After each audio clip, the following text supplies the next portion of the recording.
G'day, it's DRT Nova here from Viva La Dirt League, bringing you another episode of Old School Game Sessions. Today we are looking at a game called Raptor, Call of the Shadows, which is a shoot-'em-up sort of scrolling game which I played back in the 90s, and it was developed in 1994. Oh, watch this. So I've clicked these little buttons at the start, and it creates this little electric noise. That's a little secret Easter egg in the game, right?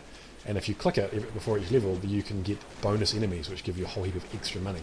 And those enemies are quite, I guess, comic in the sense that you can get monkeys which throw coconuts at you, or in this level we're going to see cows which fire lasers at you, which is pretty cool as well.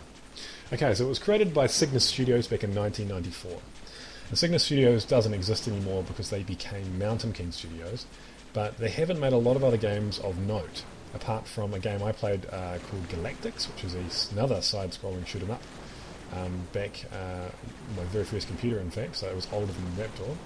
And a series called Demon Star, which I've never played, but apparently it looks very similar to the Raptor in its style. So that's sort of what they've done. And it was published by Apogee Software, who seemed to publish everything back in the 90s, so that's no surprise. So what's the plot? The plot is that you are this elite mercenary, and you fly this ship called the Raptor. And the Raptor looks pretty standard, but it's quite advanced in that it can install all kinds of different weaponry to adapt to different situations. So there are two kinds of weapon you get in the game. Well, here's these secret cows that fire lasers that I was telling you about. I've only managed to kill one of them, because if you get in front of that laser fire, you are dead. Yes, so there's two kinds of weapons. There's selectable, and the selectable weapon I'm using here is the laser turret, which is automatically aiming and shooting at enemies, but only fires at air enemies. And then there's sort of always-on weapons, which are like my machine guns, my micro missiles, and that little plasma cannon that's firing all the time. So those are the two kinds of weapons you can have. So you basically want to buy all of the ones that are always on, and then choose a sort of selectable weapon of your choice. It had kind of a macro game between levels, because as I'm playing, everything I'm killing is giving me credits. You might notice my credits go up every time I kill something. Those credits can be spent in between levels to buy new weapons and items and equipment. And it wasn't just weapons you could buy. You could also buy additional shields called super shields. You might notice the little S icon at the top left. Those are my super shields, and they give me additional health. And that was one of the criticisms of the game, is that you could upgrade your health so much that it was almost impossible to die, to the point where you could use your ship as a kamikaze if you wanted to. So it became a little bit too easy. And there were all the other sort of spacey, sort of scrolling shoot-'em-up games at the time were much harder, and that if you got hit once, you lost a life or you died. So the weapons are priced in a particular way, and I don't like it. That they were it's pretty much every weapon was double what the previous weapon was, and if you sold a weapon back to get money for it, you only got half price. So what it encouraged the player to do is to try and stick with the most basic weaponry for as long as possible.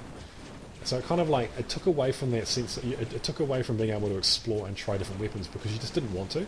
You wanted to save up for the very best weapon you possibly could, which was the twin laser cannon on the registered version, or the pulse cannon in the shareware version. Another criticism I have is that the twin laser, which is the best weapon in the game, and the death ray, which is the one before it, are incredibly boring.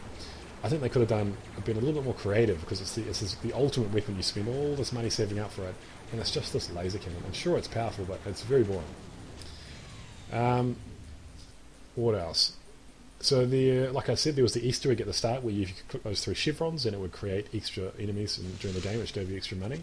Here we're looking at the shop where you can buy and sell things.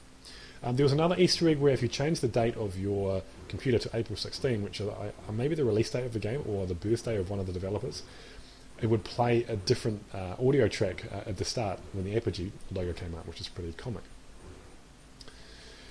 Overall, it was a really well-polished game, and it was a lot of fun, and there was nothing else like it out there for the PC at the time, so I respect it for that, and I really enjoyed playing it. In fact, I played it again when I was at university in like 2005, I guess it was. No, earlier than that, sorry, 2002, 2003. So that's all I have time for. I hope you enjoyed it, and I'll see you next time. Derp derp.